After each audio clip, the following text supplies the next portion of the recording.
Donc dans cette vidéo on va expliquer comment faire une pièce qui est 60% plus petite que la pièce d'origine. Donc je vais d'abord faire un copier-coller de la pièce d'origine pour pas perdre cette pièce d'origine. Donc je vais l'appeler copie core N1, je vais ouvrir cette pièce là et donc on va travailler sur la pièce. Donc on voit qu'il y a un premier enlèvement de matière, il y en a plusieurs. Donc je vais déjà attaquer sur le premier enlèvement de matière, je vais ouvrir l'esquisse. Voilà, je vois que c'est ces cotes là, ces cotes il faut que je les réduise de 60, enfin je les réduise à 60%, donc je vais les multiplier par 0,6 toutes.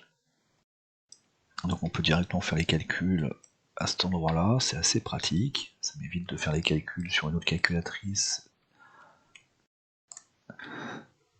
Alors comme la pièce était contrainte comme il faut, elle était noire, donc je vais me retrouver avec quelque chose qui doit être cohérent. Là on va se rendre compte que on aurait pu faire un petit peu mieux, au lieu de mettre une cote ici et une cote là, donc je vais supprimer cette cote ici, et je vais plutôt lui mettre une contrainte d'égalité, ce qui fait que j'ai pas besoin de remettre le calcul de 11,4.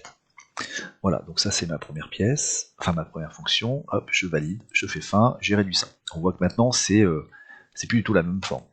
Donc je vais regarder sur le deuxième enlèvement qu'on a ici, je vais l'éditer, uniquement le profil, et je me rends compte qu'il enlève sur le côté, donc là, de la même manière, je multiplie par 0,6, de ce côté-là et de l'autre côté,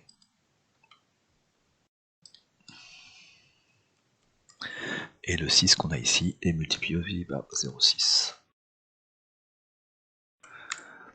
On ferme l'esquisse, ça va me mettre à jour la pièce, donc ouais, on enlève la matière en dessous, je ferme, et ensuite on a automatiquement la copie symétrique qui doit être faite par rapport à ce plan de symétrie là, donc la deuxième opération est bonne. Après j'ai un enlèvement de matière ici, donc ça doit être le gros rectangle qui est au milieu, donc je vais l'éditer de la même manière. Alors cet enlèvement de matière que vous avez au centre est bien connecté au milieu, hein, donc si vous réduisez largeur ici, et donc le 11 qu'on réduit aussi fois 0.6, tout devrait être centré de la même manière. Donc on commence à voir la forme de la pièce, et en fait on voit que les petits cylindres ont disparu. Donc j'ai des congés, je ne sais pas où les faire. Donc là je vais aller utiliser le player, voilà, ce que vous avez ici, le petit bouton avec le petit play là, ça me permet de voir un peu comment est faite ma pièce. Donc, vous voyez, on commence par l'extrusion de matière, après on enlève un plan, on fait un rectangle, on fait des chanfreins, on fait un trou au milieu, ah, puis là on enlève quelque chose, on enlève autre chose, c'est vers la fin. Donc effectivement, c'est perçage 5 et enlèvement 6 qui posent un souci.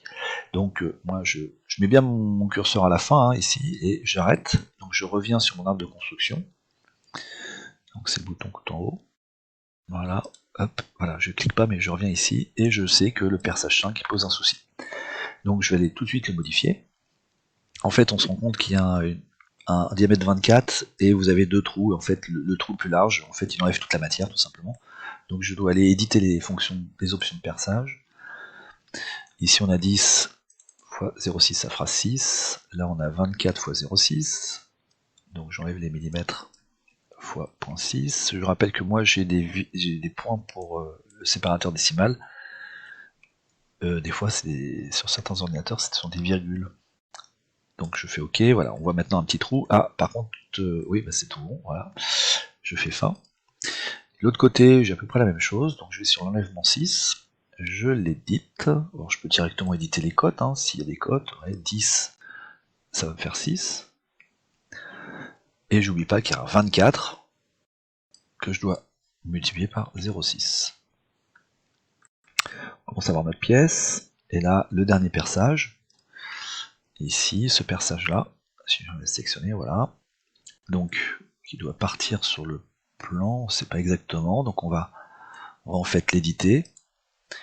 Voilà, je vais lui demander de passer, alors c'était un 10, donc ça devient un M6. Directement le faire d'ici. Et voilà, on a la pièce qui est terminée a priori. Donc, on a bien l'équivalent de ce qu'on avait précédemment. Ah, mais il me manque le congé que j'ai pas fait.